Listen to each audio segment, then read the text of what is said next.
Em dia subsequente, dirigia-se Jesus a uma cidade chamada Naim, e ia com ele os seus discípulos e também uma numerosa multidão. Como se aproximasse da porta da cidade, eis que saía o enterro do filho único de uma viúva. E a Bíblia diz que grande multidão da cidade ia com ela. Vendo-a, o Senhor, o que o texto diz? Vendo-a, vamos lá, o que o texto diz? Quem viu, se compadeceu dela, e lhe disse, o que ele vai dizer? Não chores. Chegando-se, tocou o esquife, e parando os que o conduziam, disse, o que ele vai dizer? Jovem, eu te mando, levanta-te. Deixa eu orar aqui, porque daqui por diante que o Espírito possa me usar. É claro que eu estou esbolsado aqui, mas você sabe que quem prepara um esboço sabe que o Espírito se encarrega de trazer coisas novas. Deus e Pai, Deus, toma minha vida em tuas mãos, usa-me conforme a tua vontade. Eu louvo-te perpetuamente pelo rico privilégio de poder estar no teu altar, te servir, meu Pai, e ser um condutor, Deus, das boas novas, ser alguém chamado, Senhor, para anunciar as boas novas. Senhor, obrigado por essa oportunidade. Usa-me conforme a tua vontade, faça conforme o teu querer. Meu Deus, entra no mais profundo do nosso ser, é o que eu quero te pedir a partir desse momento. Se você crê, diga amém.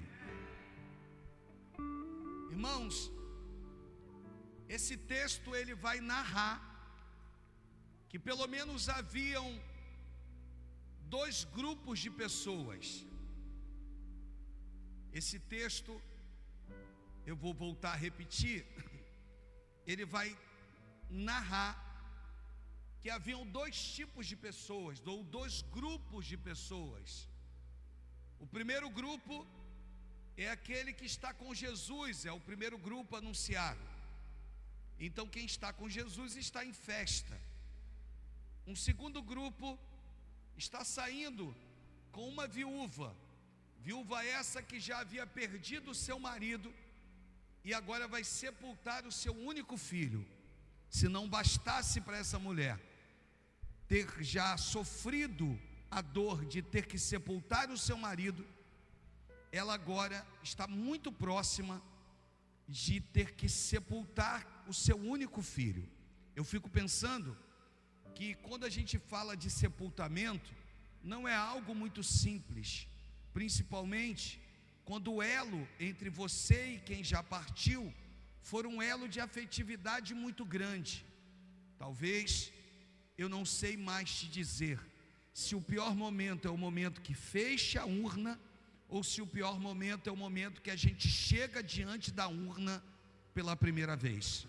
Eu acho, Stephanie, que tanto uma dor quanto a outra é muito complicado. Eu digo porque sepultei minha mãe, e talvez um momento muito difícil foi, e que não sai da minha memória, não foi o momento que fechou a urna, mas foi o momento em que eu caminhava, logo que eu havia chegado, e eu caminhava, e ali naquele lugar, eu me deparei com o corpo dela na capela de número tal, e todas as vezes que eu passo ali próximo do cemitério de Inhaúma, que eu olho na direção, eu me lembro daquela cena do dia do sepultamento de minha mãe. Então, eu não sei qual é a dor, ou a lembrança que te traz dor, mas tanto numa coisa quanto na outra, quando se fala em sepultamento, a gente realmente está falando numa dor muito doída para quem perdeu um ente querido, né, tão precioso. E esse texto vai mostrar que essa mulher agora está num processo, lembrando que o caminho que ela está fazendo é o mesmo caminho. Ela mora em Naim, uma pequena civilização, um local pequeno de poucos moradores, mas de moradores unidos, de moradores que eles têm em si só uma comoção. Essa mulher não precisa pagar ninguém para chorar. Era muito comum também que os sepultamentos fossem pessoas contratadas para que essas mesmas pessoas chorassem e pranteassem, e essas pessoas eram pagas por isso. No caso dessa mulher, não há essa necessidade. Por quê? Porque a dor dessa mulher é muito doída, ao ponto de constranger todos os habitantes daquela pequena cidadezinha chamada Naim. Essa mulher, ela vive realmente uma experiência muito amarga. Por quê, pastor? Eu te respondo: porque essa mulher agora, ela vai precisar fazer o mesmo caminho que há um período atrás ela havia feito com o seu marido, só que agora ela vai conduzir o que lhe restou. Eu não sei se no momento em que esse menino estava sendo ali velado em sua casa, se essa mulher quis tentar protelar o tempo todo esse tempo do sepultamento. Por quê? Porque ela tenta ficar agarrada a uma matéria, um corpo. Por quê? Porque esse corpo para ela é altamente representativo, e na visão dela é tudo que ela possui. É mais ou menos a história dessa viúva, dessa mulher que agora está caminhando para sepultar seu filho. Eu não sei o que era dado naquela época, para tentar trazer a calmaria para o ambiente, para tentar trazer a calmaria. Hoje a gente vai lá, pega uma água com açúcar, um calmante, para tentar fazer com que a pessoa tenha condições de se despedir, e ainda assim, essa mulher não quer ficar fora de si. Por quê? Porque ela quer ter a maior e a melhor experiência na sua mente, que é a lembrança de poder ter ido até os trâmites finais com o seu único filho. Ela não é alguém que fica em casa com tamanha dor e diz assim: eu prefiro lembrar dele vivo. Ela é alguém que vai conduzindo e vai junto com ele, ou seja, vai junto com as pessoas conduzindo o corpo do seu filho. A dor é uma dor muito grande, mas o texto diz, a partir do versículo de número 11, que agora Jesus está indo na direção de Naim. É interessante, porque quando eu olho para isso, Jesus caminhando na direção de Naim, eu já consigo enxergar que havia um propósito do céu.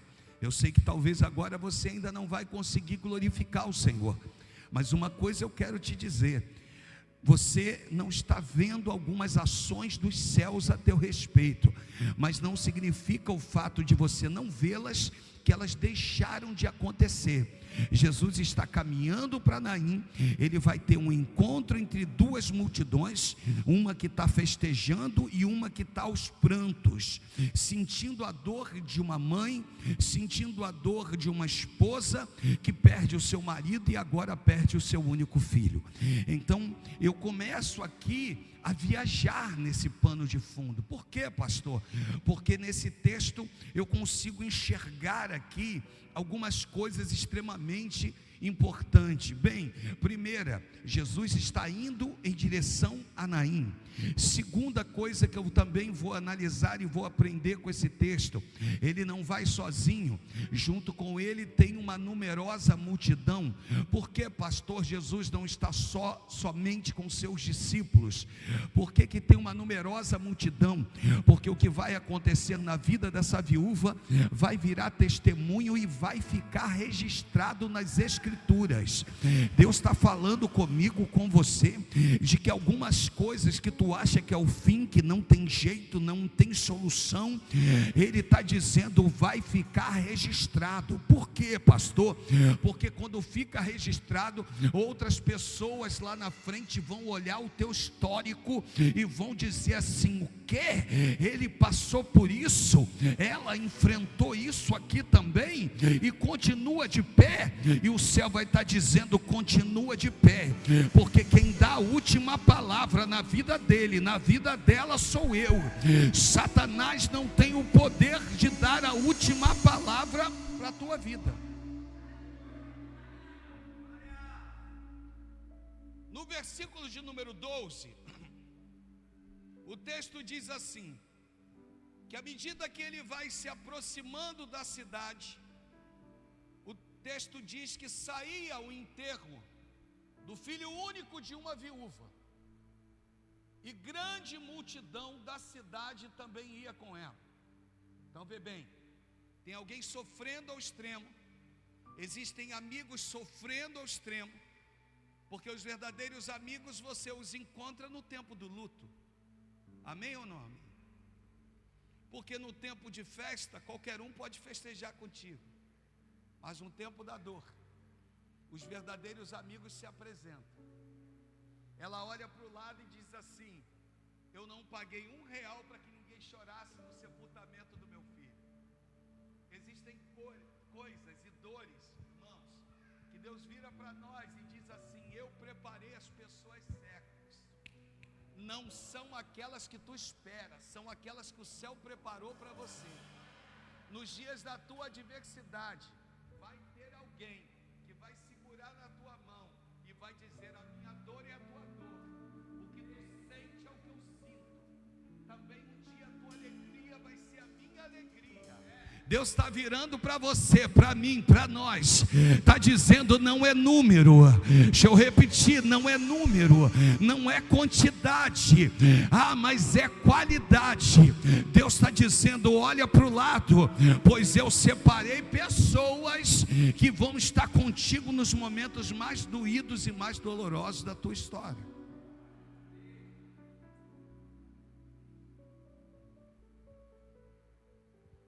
No versículo 13, o texto diz: vendo-a.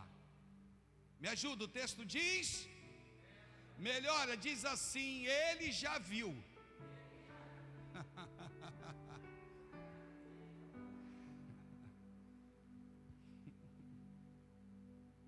Posso melhorar isso aqui? Diz sim, pastor. Ele já viu e não gostou do que viu.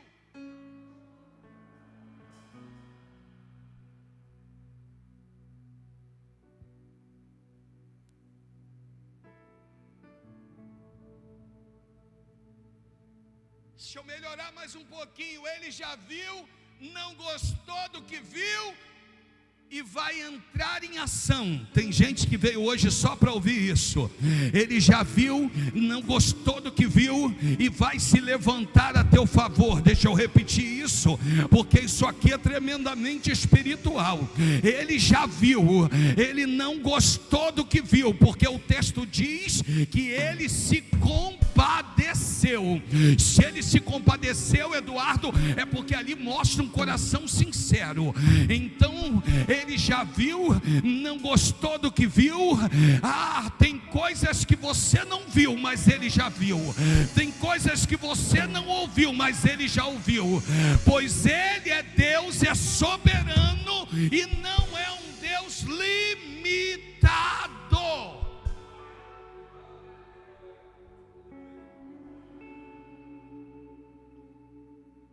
Só que o maior problema aqui qual era, pastor? Era um defunto, um morto, um jovem. Esse era o maior problema, era.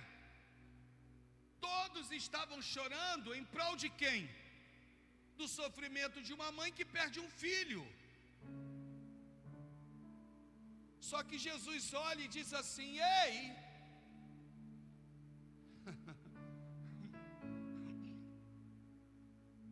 eu não vejo como o homem vê. O homem vê o exterior, porém eu, o Senhor, sondo quem tu és por dentro.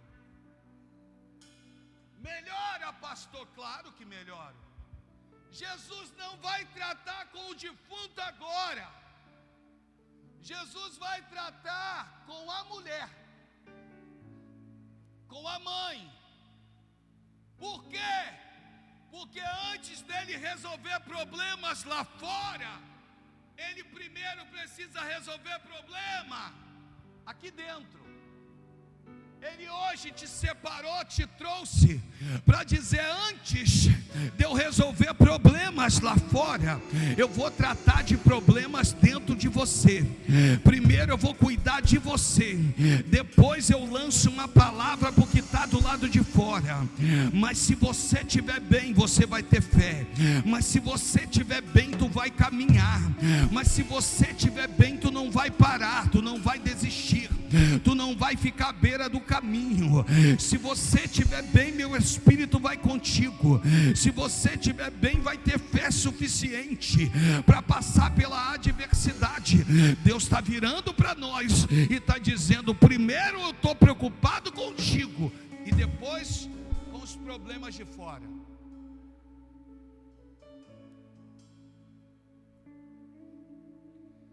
O que ele vai dizer para essa mulher? Não chores. O que ele vai dizer para ela?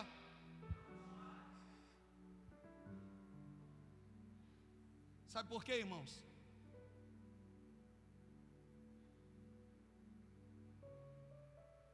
Porque Jesus entendeu o nível da perda dessa mulher.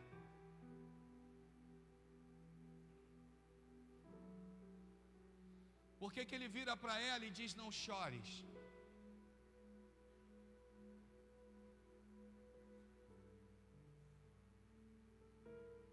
Porque o que ela havia perdido, em cima de tudo isso, de todas as perdas, ou da perda principal agora que era o filho, Jesus estava dizendo assim: você não vai se perder em meio às suas perdas. Pega, porque isso aqui é forte. A gente vive num tempo em que a gente perde coisas e perde pessoas. Tanto para coisas quanto para pessoas, a dor é imensa. A gente perde bens. Não é simples lidar com isso. Não é simples lidar com a perda. Mas o Senhor está ministrando sobre as nossas vidas.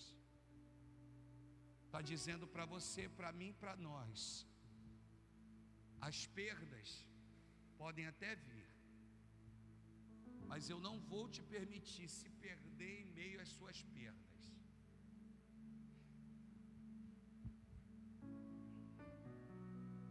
Você lembra de Jó?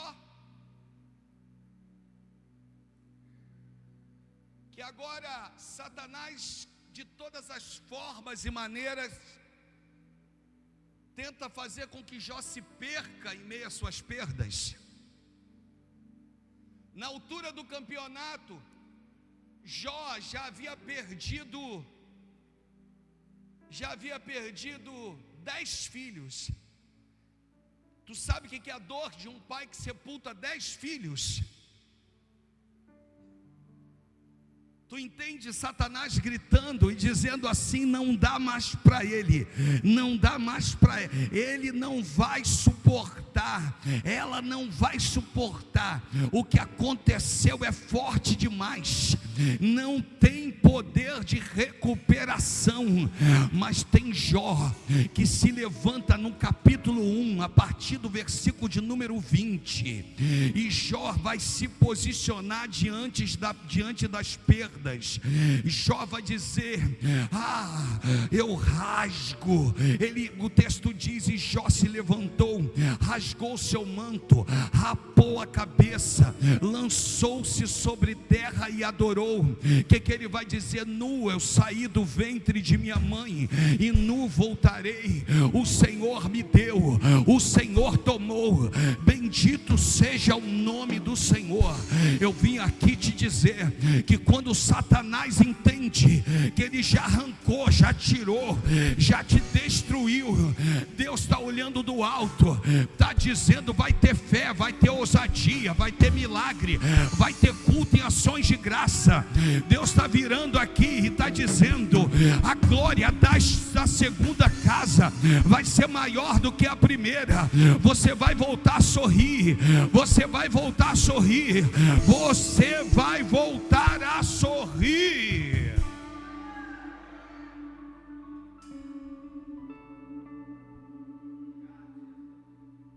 Você perder em meio às suas perdas. Proibido. Deixa eu repetir, proibido de se perder em meio às suas perdas. E eu gosto quando Jó, lá no capítulo 42, a partir do versículo 2, ele vai dizer: bem sei que tudo podes, e que nenhum dos seus planos podem ser frustrado. Quem é aquele que, como disseste, que sem conhecimento encobre o conselho? Na verdade falei do que não entendia, coisas maravilhosas demais para mim, coisas que eu não conhecia. Escuta-me, pois, e havias dito, e eu falarei, eu te perguntarei, e tu me ensinarás. Eu te conhecia só de ouvir falar, mas agora os meus olhos te veem. Deus trouxe você hoje aqui para te dizer que a tua dor, ela pode ser doída demais, que o problema pode ser grande demais, que a tua perda pode ter sido visualmente destrutiva, mas o céu hoje se manifesta e diz assim: você não vai se perder em meio às perdas. Tranquiliza o teu coração, aquieta a tua alma, pois eu sou o Senhor da tua vida. Deixa que tudo está no meu controle, deixa que nada fugiu da minha presença, deixa, eu continuo sendo Deus, deixa, confia, pois eu sou o Senhor, confia, pois eu estou nos quatro cantos, confia, eu estou no leste, no sul, eu estou no norte, no sul, no leste, no oeste, confia, pois Deus está no controle absoluto de tudo.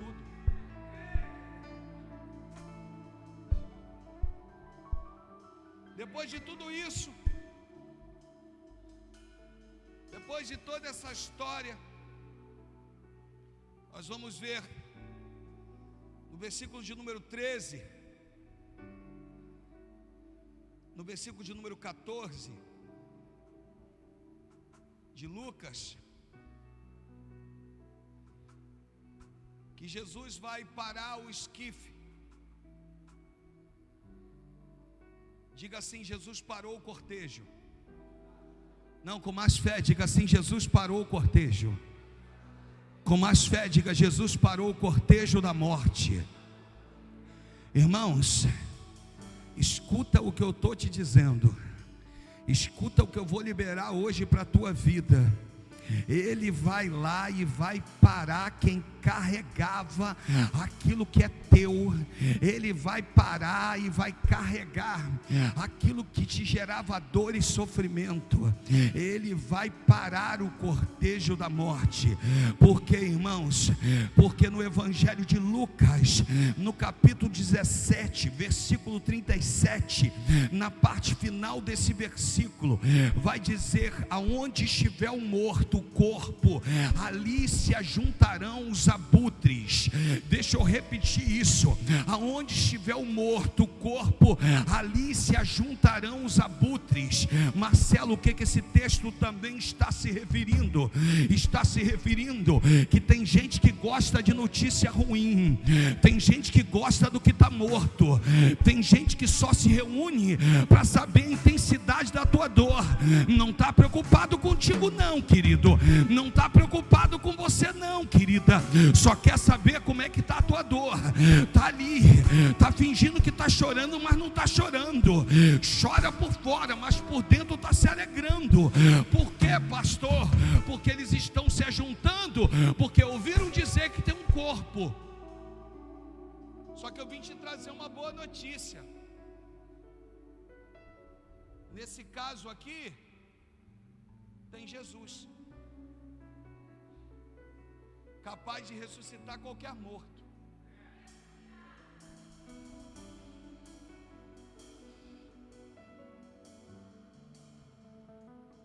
Jesus, ele vai parar o esquife, ele vai parar o cortejo.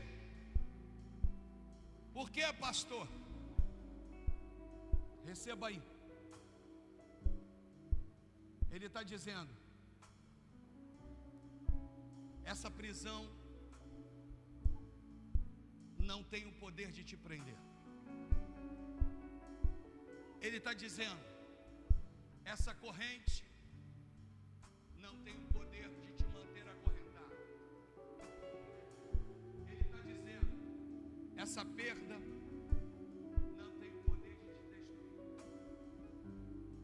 Se eu entendo que a prisão não tem poder de me prender, que a corrente não tem poder de me manter acorrentado, nem que a notícia ruim, nem mesmo a morte tem poder de me destruir, então significa que faz valer o que o apóstolo Paulo vira aos Romanos no capítulo 8, lá depois do seu versículo de número 32 em diante. Eu começo a entender isso. Aquele que não poupou o seu próprio filho, antes de todos nós o entregou, porventura não nos dará graciosamente com ele todas as coisas? Continua: quem intentará acusação contra os eleitos de Deus? Quem os justifica? Que é Deus quem os justifica, perdão. Quem os condenará? É Cristo Jesus, que morreu, ou antes, quem ressuscitou, o qual está à direita e também intercede por nós. Continua: quem nos separará do amor de Cristo? A tribulação, a angústia, a perseguição, a fome, a nudez, o perigo ou a espada? Como está escrito: por amor de ti somos entregues à morte o dia todo, fomos considerados como ovelhas para o matadouro. Sim, em todas essas coisas, porém, somos mais do que vencedores, por meio daquele que nos amou. Continua: porque eu estou bem certo de que nem a morte, nem a vida, nem anjos, nem os principados, nem as coisas do presente, nem a do porvir, nem os poderes da altura, nem os poderes do mundo vindouro, nem altura, nem profundidade, nem qualquer outra criatura poderá nos separar do amor de Cristo, que está em Cristo Jesus. Eu vim hoje te dizer: não importa o tamanho da notícia ruim, não importa o tamanho da dor, não importa o tamanho da perda, não importa.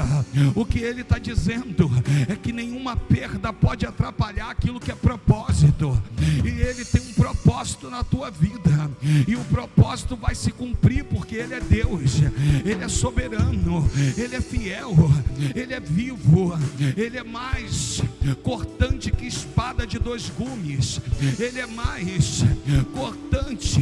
Por quê? Porque ele divide alma e espírito, juntas e medulas, e é apto a discernir os pensamentos e desejos do coração. Então Deus está virando para você, está dizendo assim: aquieta o teu coração, aquieta a tua alma, aquieta-te, porque eu continuo sendo o Senhor da tua vida. Ei, Deus está dizendo: muitos verão e virão. Ei, Deus trouxe o Salmo 136 no meu coração, 126 no meu coração. Quando o Senhor restaurou a sorte de Sião, ficamos como quem sonha.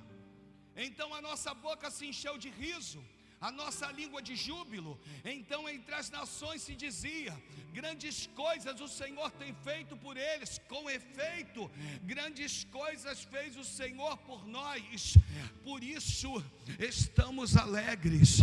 Eu vim te dizer que você vai dar testemunho, eu vim te dizer que você vai servir de parâmetro, eu vim te dizer que pessoas vão olhar para você, para mim, para nós, e elas vão dizer assim: ei, se eu tivesse aguardado mais um pouquinho, se eu tivesse entendido o que Deus tinha para aquele lugar, se eu tivesse esperado mais um pouco. Mas Deus está dizendo: aquieta o teu coração, porque eu vejo uma carreata. Deus fala assim: uma carreata. E eu perguntei: Deus, que carreata é essa? Veja como eu faço, veja como eu trabalho, veja aqueles que eu conduzo, pois eu sou Deus. Ei, eu tenho me agradado de vós, e por esse motivo Deus está me agradando de vós. Vê como eu completo. Completo o que, Senhor? O que está faltando.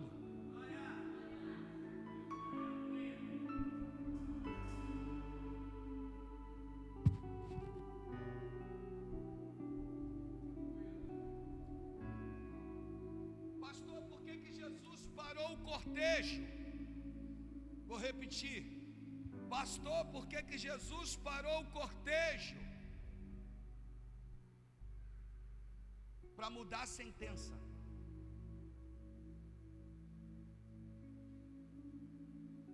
Pois, quando ele resolve mudar a sentença, ele muda o decreto. Pastor, é muito chulo, é muito clichê essa frase, que o senhor ainda não disse, mas eu sei que o senhor vai dizer. Veio uma ordem do céu, e a ordem que veio do céu é: não haverá sepultamento. A ordem que veio do céu é: não haverá morte.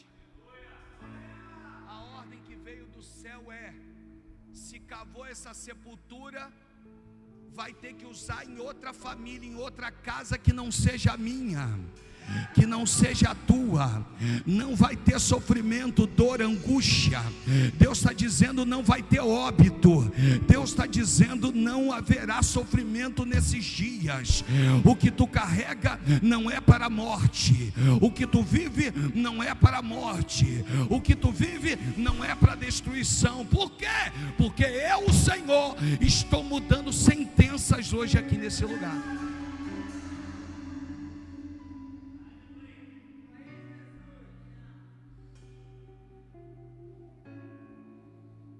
Interessante é que o menino está morto, é um defunto, mas ele não trata o menino como defunto, ele trata o menino como um jovem. Por quê, pastor? Porque ele não viu o menino morto. Jesus sabia que pela tradição judaica, aquele era o costume, dali era rumo ao sepultamento acabando. Mas Jesus não trata o menino como defunto.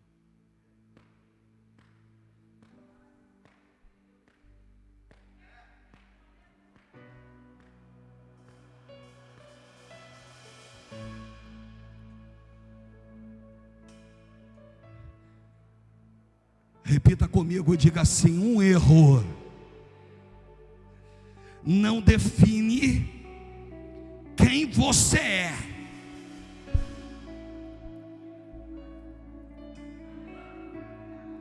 Melhora.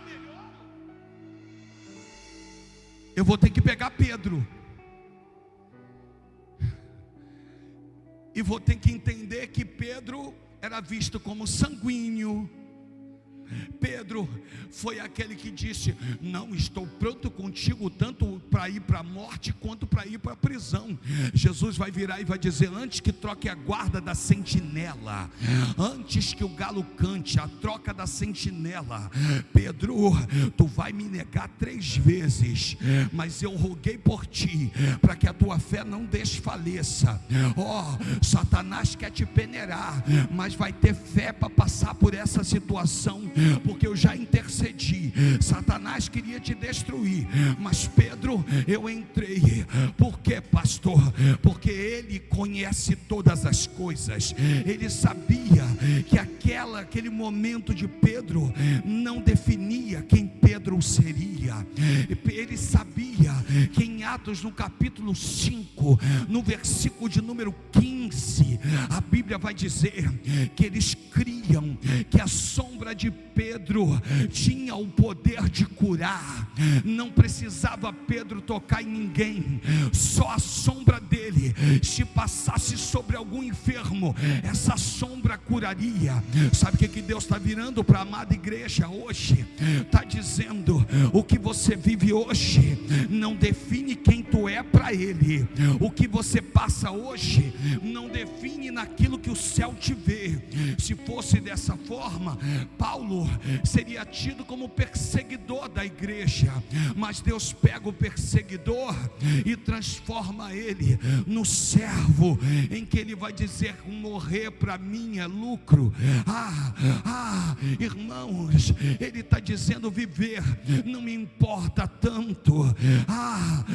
E o viver para mim é Cristo. O morrer, sabe, irmão, se eu troquei, perdoa o pastor, mas eu vim aqui te dizer, em nome de Jesus, que Deus está virando para você, está dizendo: o teu presente não define o teu futuro. O que você enfrentou não define quem tu é no meu reino. O que você viveu não define quem tu é diante de mim. Por quê? Porque eu sou o Deus da tua vida. Eu abro, eu fecho, eu faço, eu aconteço. Acaso não poderia eu fazer abrir uma sepultura para ti? Mas por que eu não fiz? Eu não fiz porque tu continua sendo o meu eleito, tu continua sendo vaso escolhido por mim. Deus está virando para você e eu fecho. Está dizendo: e Davi, que só foi visto como o segundo coração de Deus depois que peca com Batseba.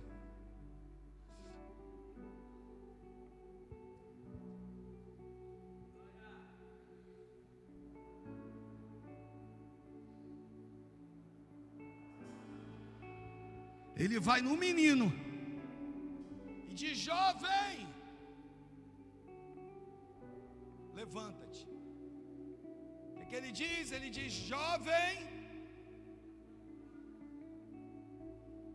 Aí o versículo 15, olha o que diz. Olha o que diz: sentou-se. Me ajuda nisso aqui, irmãos, que isso aqui tem uma aplicação muito boa e eu não posso perdê-la. Estou literalmente no final da mensagem. Me ajuda na leitura, vamos lá, 1, 2, 3. Que diz? E passou o quê? E Jesus.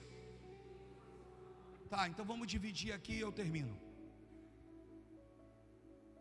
Sentou-se o que estivera morto. Repita comigo assim, diz assim: o defunto se tornou um ex-defunto. Esse aqui é o verdadeiro evangelho, tá, irmãos? Repita comigo, diga assim: se existe ex-defunto em Cristo, eu acredito que existem ex-prostitutas, ex-viciados, ex-cracudos, Deus está virando para a igreja, está dizendo: a hora que você deixar de crer que uma pessoa, por pior lugar que esteja, que na podridão que esteja, não pode se tornar um ex, tu tem que procurar um outro lugar. Não é uma igreja evangélica, vai num outro lugar, porque aqui quem é deixa de ser, aqui quem era vai deixar história, legado. Deus está dizendo: era no passado e agora o que estiver morto está vivo. Deus está virando e está dizendo: agora eu sou o Senhor. Eu estou mostrando que no meu reino tem ex sim, tem ex sim, tem ex sim.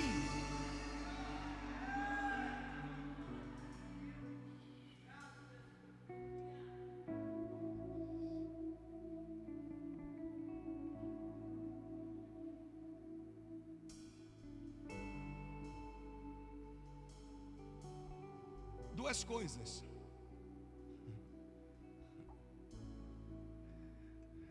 O que eu ainda não vi,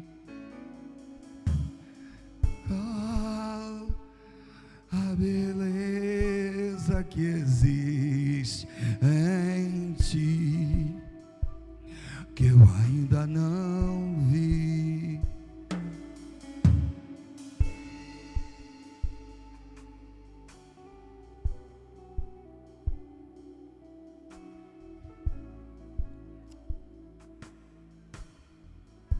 Quando a gente prepara algumas frases de efeitos, elas têm no esboço, às vezes elas têm algumas frases que a gente marca elas, né? Essa era uma das frases, Marcelo, para a gente ministrar de forma bem eloquente, sabe? Qual é a frase, pastor? Deus não vai deixar essa história terminar em destruição.